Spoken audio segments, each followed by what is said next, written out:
محبت بے درد سا درد ہے۔ ناول خاتون نے اپنے ہینڈ بیگ سے نکالا ہی تھا۔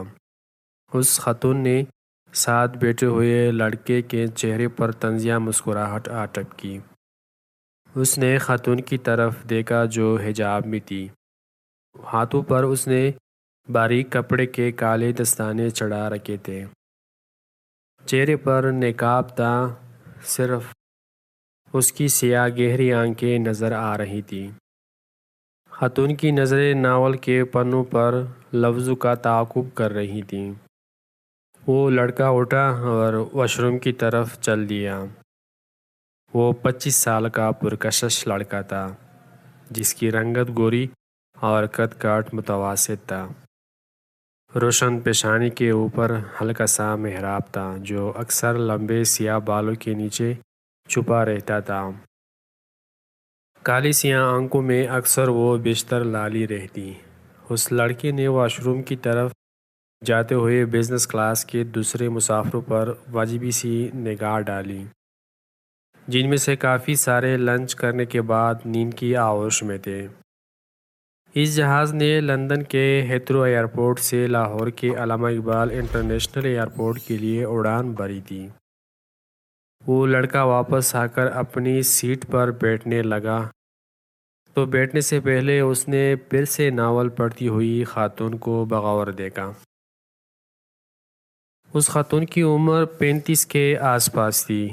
وہ اپنی دھن میں مگن ناول پڑھ رہی تھی۔ وہ نوجوان سونا چاہتا تھا، پر اسے ناول پڑھتی ہوئی خاتون کی لائٹ سے الجھن ہو رہی تھی۔ پائلٹ نے مسافروں کے آرام کو ملحوظ خاطر رکھتے ہوئے روٹین میں جلنے والی کافی ساری لائٹس آف کر دی تھی۔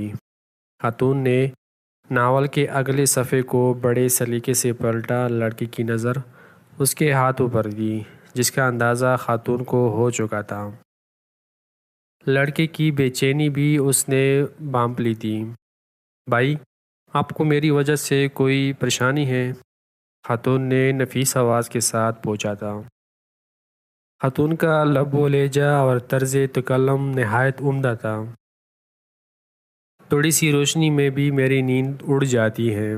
لڑکے نے سنجیدگی سے اپنی پریشانی بیان کر دی۔ خاتون کے رخسار پر میٹھی مسکراہٹ نمودار ہوئی۔ اس نے بائیں ہاتھ میں ناول سنبھالا اور دائیں ہاتھ کی شہادت والی انگلی سے لائٹ کا بٹن آف کر دیا۔ میرے خیال میں تو نیند کا تعلق دل کے سکون سے ہے۔ دل مطمئن ہو تو کہیں بھی نیند آ جاتی ہے۔ خاتون نے لائٹ آف کرنے کے بعد نوجوان کے چہرے کا جائزہ لیتے ہوئے اپنے رائے دی تھی۔ کسی کے مزاج کا تعلق سکون یا بے سکونی سے نہیں ہوتا۔ میں بڑا مطمئن اور پرسکون ہوں۔ نوجوان نے بھی خاتون کی طرف بغور دیکھ کر جواب دیا۔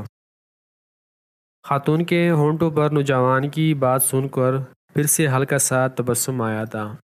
بھائی، میں نے آپ کی بات نہیں کی تھی۔ خیر، آپ آرام کرو۔ خاتون نے سیٹ کی پشت کے ساتھ ٹیک لگائی اور کھلی آنکھوں سے اوپر دیکھنے لگی۔ ناول اس نے اپنے گود میں رکھ لیا تھا۔ اس سے پہلے پچھلے 6 گھنٹوں کی مسافت کے دوران ان دونوں نے تعارفی مسکراہٹ کے ساتھ صرف ہائی، ہیلو، سلام، دعا، تھینکس اور شکریہ ہی ایک دوسرے سے کہا تھا۔ خاتون کی گود میں پڑے ہوئے ناول نے ایک دفعہ پھر سے نوجوان کی توجہ حاصل کر لی تھی۔ آپ بھی اس طرح کے ناولز پڑھتی ہیں؟ نوجوان نے سونے کی بجائے سوال پوچھ لیا۔ خاتون اس کی آواز پر چونکی اور اس کی طرف دیکھ کر پوچھا، کس طرح کے مطلب؟ میں سمجھی نہیں۔ اب کی بار خاتون کے چہرے پر سنجیدگی تھی۔ ڈائجسٹ میں قسط وار چھپنے والے ناولز جن کا کوئی مقصد نہیں ہوتا، صرف اور صرف وقت کا ضائع۔ نوجوان نے 2 ٹک خود ہی تبصرہ کر دیا۔ آپ نہیں پڑھتے ایسے بے مقصد ناولز؟ خاتون نے سوالیہ نظروں سے پوچھا ہی تھا۔ نوجوان نے ہلکا سا کہکہا لگا دیا۔ وہ اور زور سے ہنستا اگر اسے دوسرے مسافروں کی نیند کا خیال نہ ہوتا۔ ایک بات تھی، وہ دونوں دھیمے سروں میں اپنی بات کر رہے تھے۔ میں نے تو بازالہ کو بھی سختی سے منع کر دیا ہے، خبردار جو ایسے ناولز پڑھے۔ بازالہ آپ کی شریک حیات ہے؟ خاتون نے ہولے سے پوچھا۔ میں نے ابھی شادی نہیں کی، نوجوان نے خشک لہجے میں جواب دیا۔ بہن ہے؟ خاتون نے اندازہ لگایا۔ نوجوان نے نفی میں گردن ہلائی اور کہنے لگا، بہن تو نہیں ہے، ہاں بہن جیسی ضرور ہے۔ خاتون نے سنا تو ہلکا سا مسکرائی، پھر سے ٹیک لگائی اور اوپر دیکھنے لگی۔ لڑکے نے حجاب کے باوجود اس کی دبی دبی مسکراہٹ دیکھ لی تھی۔ آپ میری بات پر مسکرائی کیوں؟ نوجوان نے کچھ خوفی سے پوچھا۔ گہری نظر ہے آپ کی، پردے کی پیچھے والی مسکراہٹ بھی دیکھ لیتے ہیں۔ یہ میرے سوال کا جواب تو نہیں ہے؟ لڑکے کے رکے لہجے پر خاتون نے اسے دیکھا، پھر سنجیدگی سے کہنے لگی، دیکھو بھائی، رشتے جیسے کہ بے شکیوں کے سہارے نہیں چل سکتے۔ بہن صرف اور صرف بہن ہوتی ہے، بہن جیسی نہیں ہوتی۔ ہم اکثر کہتے ہیں یہ میری بہن جیسی ہے، وہ خاتون میری ماں جیسی ہے، آپ میرے باپ جیسے ہو، تم میرے بیٹے جیسے ہو۔ کبھی کوئی مرد یہ نہیں کہتا، میں اس خاتون کو اپنی بیوی جیسا ہی سمجھتا ہوں۔ آپ نے کبھی بھی کسی خاتون کے منہ سے یہ نہیں سنا ہوگا، میں اس مرد کو اپنے شوہر جیسا ہی سمجھتی ہوں۔ اب آپ نے طے کرنا ہے بازالہ آپ کی بہن ہی یا نہیں، جیسی کو بیچ میں سے نکال دو۔ ویسے تو میں جلد ہار نہیں مانتا، بہت ضدی ہو، پر آپ کی بات دل کو لگی، میں اقرار کرتا ہوں بازالہ میری بہن ہے۔ دونوں کے ہونٹوں سے مسکراہٹ کا مزہ لوٹا۔ وہ لڑکا اس ساری گفتگو کے دوران پہلی بار مسکرایا تھا۔ آپ تو فوراً رشتہ بنا لیتی ہیں، آپ کب سے مجھے بھائی کہہ رہی ہیں؟ بھائی مجھے کہاں آتے ہیں رشتے بنانا؟ خاتون نے اپنی گود پر پڑے ہوئے ناول پر ایسے ہاتھ پھیرا جیسے وہ کوئی مقدس چیز ہو۔ اس کی نظر میں اس کے بعد خاتون نے اپنے پہلو میں پڑے ہوئے ہینڈ بیگ میں وہ ناول رکھ دیا۔ لڑکے نے اس سارے عمل کو بڑے غور سے دیکھا تو دل کی بات زبان پر لے آیا۔ لگتا ہے آپ کو اس ناول سے خاص لگاؤ ہو، خاتون نے بغیر تعامل کے کہا۔ کوئی خاص وجہ؟ یہ میری ہی کہانی ہے، خاتون نے نظریں جھکائے ہی کہہ دیا۔ بازالہ کی بھی اس ناول کو پڑھنے کے بعد آپ جیسی ہی رائے تھی۔ کہنے لگی، بھائی یہ ناول پڑھ کر مجھے ایسا لگا جیسے یہ میری ہی کہانی ہو۔ نمل حیدر اس کی پسندیدہ رائٹر ہے، بازالہ کی پاس اس رائٹر کے سارے ناول موجود ہیں۔ لڑکا بڑے ذوق و شوق سے بازالہ کی باتیں خاتون کو سنا رہا تھا، حالانکہ وہ چرب زبان کا بالکل بھی نہیں تھا۔ نمل حیدر آپ کی بہن بازالہ کو تو پسندیدہ رائٹر ہیں، اور آپ کی؟ خاتون نے اشتیاق سے پوچھا۔ بزنس مین ہوں، شعر و شاعری اور ادب سے بالکل لگاؤ نہیں ہے۔ کتابیں پڑھتا ضرور ہوں مگر یہ فضول قسم کی نہیں۔ اردو ادب اور شعر و شاعری کو آپ فضول سمجھتے ہیں؟ یس، ہمارا سارا ادب صرف دو لفظوں کے گرد گھومتا ہے، محبت اور عشق۔ جہاں تک شاعری کی بات ہے وہ ہجر اور درد کے سہارے چل رہی ہے۔ دوسرے رائٹر کی ابھی بات نہیں کرتے، آپ نمل حیدر کو ہی لے، سارے کے سارے ناول محبت پر ہی لکھ ڈالے۔ خاتون غور سے لڑکے کی باتیں سن رہی تھی۔ آپ نمل حیدر کے خلاف ہیں یا محبت کے؟ خاتون نے شائستگی سے پوچھا۔ دونوں کے۔ محبت ایک ایسا لفظ ہے جس کا سہارا لے کر دنیا میں سب سے زیادہ دھوکہ دیا جاتا ہے، لڑکے نے تلخی سے جواب دیا۔ خاتون اس کے جذباتی پن سے لطف اندوز ہو رہی تھی۔ محبت کی مخالفت تو سمجھ آ گئی، آپ کی بقول محبت دھوکے کا سبب بنتی ہے، نمل حیدر کے کیوں خلاف ہوں؟ خاتون نے بڑے مزے سے پوچھا۔ وہ خیالی کردار تخلیق کر کے محبت کی وکالت کرتی رہتی ہے، لڑکی نے کسی ضدی بچی کی طرح جواب دیا۔ نمل حیدر نے صرف وہ کردار تخلیق کیے ہیں جو ہمارے ارد گرد معاشرے میں موجود ہے، وہ کرداروں کو سوچتی نہیں ہے بلکہ دیکھتی ہیں جو اسے دکھائی دیتا ہے، وہ ویسی لکھ دیتی ہیں۔ خاتون نے یقین کامل سے کہا۔ آپ تو ایسے بات کر رہی جیسے آپ نمل حیدر کو جانتی ہیں۔ محبت بے درد سا درد ہے، وہی ناول ہے نا جس میں لڑکا اور لڑکی ایک دوسرے کی خاطر جان دیتے ہیں جی ہاں۔ امپاسبل اردو میں کیا کہتے ہیں؟ ہاں یاد آیا، عقل سلیم اس بات کو ماننے کے لیے تیار نہیں۔ یہ بات میری سمجھ سے تو باہر ہے، لڑکا جذباتی انداز میں بولا۔ جو سمجھ میں آ جائے وہ بات کہلاتی ہے، جو نہ آئے اسے محبت کہتی ہے۔ خاتون نے کسی دانشور کی طرح جواب دیا۔ وہ کچھ توقف کے بعد دوبارہ گویا ہوئی۔ ماں کی ممتا کو آپ کیسے سمجھ سکتے ہیں؟ اس نے عجیب نظروں سے خاتون کی طرف دیکھا اور کچھ دیر دیکھتا رہا، پھر ایئر ہوسٹس کو بلانے کے لیے بیل بجائی۔ ایئر ہوسٹس آئی، لڑکے نے اس سے پانی منگوایا، وہ پانی لائی، لڑکے نے ایک ہی سانس میں سارا پانی ختم کر دیا۔ آپ نے جواب نہیں دیا۔ خاتون نے سوالیہ نظروں سے لڑکے کی طرف دیکھا۔ وہ گردن جھکائے ہوئے تھا اور اس کی نظریں مڑ گشت کر رہی تھیں۔ ماں کی ممتا کو چھوڑے، آپ یہ بتائیں نمل حیدر کو کیسی جانتی ہے؟ لڑکے نے شعوری طور پر بات گول کر دی تھی۔ خاتون نے جانتی نظروں سے اس کی طرف دیکھا اور کچھ سوچ میں پڑ گئی۔ چند لمحوں کے بعد کہنے لگی، میرا ماننا ہے کہ رائٹر کی تحریریں اس کی شخصیت کی عکاسی کرتی ہیں۔ میں نمل حیدر کو اس کی تحریروں کے توسط ہی جانتی ہوں۔ معاف کیجیے گا، آپ کی نمل حیدر خود بھی ایک کریکٹر ہی ہے۔ لڑکے نے پھر سے اپنی رائے دے دی۔ وہ کیسے؟ خاتون نے عجلت میں پوچھا۔ دیکھیے نا، سوشل میڈیا کے دور میں اتنی بیکورڈ ہے، ٹی وی پر نہیں آتی، کوئی تصویر نہیں ہے اس کی، مزالہ بیچاری گوگل پر سرچ کرتی رہتی ہے۔ وہ اس کی نجی زندگی ہے، جسے چاہے گزارے۔ خاتون نے سنجیدگی سے جواب دیا۔ وہ تن سے مسکرا دیا۔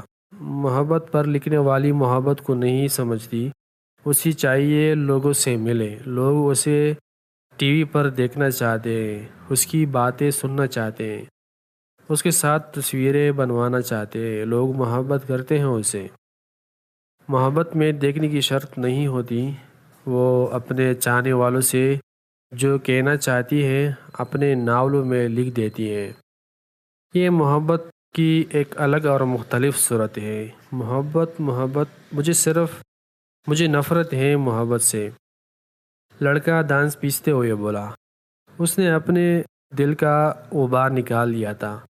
خاتون نے شگفتگی سے اس کے شانے پر اپنا ہاتھ رکھا اور شائستگی سے کہنے لگی، دیکھو بھائی، محبت سے اتنی نفرت مت کرو، اگر یہ ظلم ہو گئی ہو تو یہ کہ جو اس کے جتنا خلاف ہوتا ہے یہ اس سے اتنے ہی طواف کرواتی ہیں۔ اپنے حضور خاتون نے نصیحت کی طرز پر اپنا نقطہ نظر پیش کیا۔ لڑکے نے اس کی بات سن کر اپنی آنکھیں موند لیں۔ کچھ پل دونوں اطراف خاموشی رہی۔ ہم بغیر تعارف کے گھنٹے بھر سے باتیں کیے جا رہے ہیں۔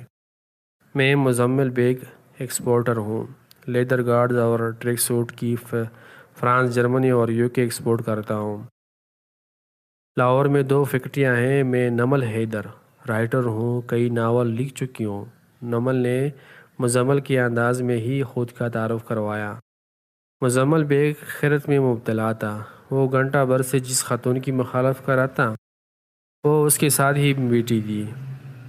میں آپ سے کچھ کہنا چاہتی ہوں۔ دراصل میرا مطلب وہ، مزمل بیگ نے رک کر کہا، دیکھو بھائی، آپ کی کوئی بات مجھے بری نہیں لگی، اب میری سنو۔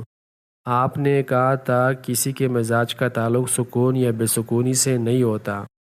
میں بڑا مطمئن اور پرسکون ہوں۔ اگر طبیعت میں محبت ہو تو سکون چہرے سے ہی نظر آ جاتا ہے، اسے بتانے کی بھی ضرورت نہیں پڑتی۔ آپ نے یہ بھی کہا تھا کہ نمل حیدر کرکٹر ہے۔ میرا ماننا ہے ہر رائٹر پہلے خود ایک کرکٹر ہوتا ہے، تبھی تو وہ معاشرے میں بکھرے کرداروں کو جلدی پہچان لیتا ہے، کیونکہ وہ اس کے قبیلے ہی سے ہوتے ہیں۔ میں نے آپ کو بھی پہچان لیا ہے، آپ بھی کرکٹر ہیں۔ آپ کی کہانی یقیناً بہت الگ اور مختلف ہوگی، پھر ابھی ادھوری ہے۔ آپ محبت اور نفرت کی وادیوں کے درمیان خود کو کھوج رہے ہیں۔ جب آپ محبت کی منزل پالو گے تو مجھے فون کرنا، تب میں آپ پر بھی ناول لکھوں گی۔ میرے ناول محبت بے درد سا ہے کے کرداروں پر بھی آپ کو اعتراض تھا۔ آپ کے خیال میں وہ کردار خیالی ہیں، حقیقت میں ایسا تھوڑی ہوتا ہے۔ رفعت اور نمیس کو میں نے خود اپنے آنکھوں سے دیکھ کر لکھا تھا، صرف ان کے نام تبدیل کیے تھے، باقی سب کچھ حقیقت ہی تھا۔ نمل حیدر نے بڑے سلیقے سے بات کی تھی۔ مزمل بیگ نے اس کی بات کو پوری توجہ دی۔ نمل حیدر نے اپنے ہینڈ بیگ سے اپنا لیڈیز والیٹ نکالا، اس میں سے اپنا وزٹنگ کارڈ نکال کر مزمل بیگ کو تھما دیا جو اس نے چپ چاپ ہی تام لیا۔ نمل حیدر سلیقے سے پھر بول پڑی، میں آپ کو ڈائجسٹو میں چھپنے والے درجنوں ناولز کے نام بتا سکتی ہوں جن کو پڑھ کر ہزاروں افراد کی زندگیوں میں تبدیلی آئی ہے۔ جس تحریر کو پڑھ کر بھٹکے ہوئے راستے پر آ جائے اسے وقت کا ضائع کہنا ناانصافی ہی ہوگی۔ آپ نے یہ بھی کہا تھا کہ نمل حیدر محبت کی وکالت کرتی رہتی ہیں۔ مزمل بھائی، میں کون ہوتی ہوں محبت کی وکالت کرنے والی؟ محبت تو خود ہی وکیل ہے، اور جس کی وکیل خود محبت ہو وہ خود ہی میں خود کفیل ہو جاتا ہے۔ نمل حیدر نے فصاحت سے ساری بات کی تھی۔ اس وقت مزمل کے روح روشن پر کئی ساری الجھنوں کا بصیرہ تھا۔ وہ ذہنی طور پر اس وقت محبت اور نفرت کی درمیانی خلیج پر کھڑا تھا۔ نمل حیدر نے اس کے چہرے کی تاثرات دیکھے تو مسکرائی اور میٹھی آواز میں کہنے لگی، مزمل بھائی، آخری بات ماں کا ذکر ہوتے ہی آپ کے چہرے کے خد و خال تبدیل ہو گئے تھے، ایسا کیوں تھا؟ میں یہ تو نہیں پوچھوں گی، آپ کا نجی معاملہ ہے۔ چند دن پہلے ایک نئے رائٹر کا ناول پڑھنے کا موقع ملا۔ اس نے ایک لائن بڑی اچھی لکھی تھی، ماں جیسی بھی ہو جنت میں موسیٰ کا پڑوسی بنا دیتی ہے۔ حسین اتفاق ہے آپ کا نام میم سے شروع ہوتا ہے۔ ماں اور محبت بھی میم سے ہی ہے۔ مجھ سے ایک دفعہ ایک فین نے ای میل کے ذریعے پوچھا، نمل آپی، محبت کا مطلب تو بتائے۔ میں چند دن سوچتی رہی، پھر مجھے جواب مل گیا، محبت کا مطلب ہے ماں اور ماں کا مطلب ہے محبت۔ انشاءاللہ تھوڑی دیر میں ہم لاہور علامہ اقبال انٹرنیشنل ایئرپورٹ پر اترنے والے ہیں۔ حفاظتی بیلٹ باندھ لیجیے اور کرسی کی پشت سیدھی کر لیں۔ ایئر ہوسٹس نے نمل حیدر کی حکمت سے بھری باتوں کا سلسلہ توڑا تھا۔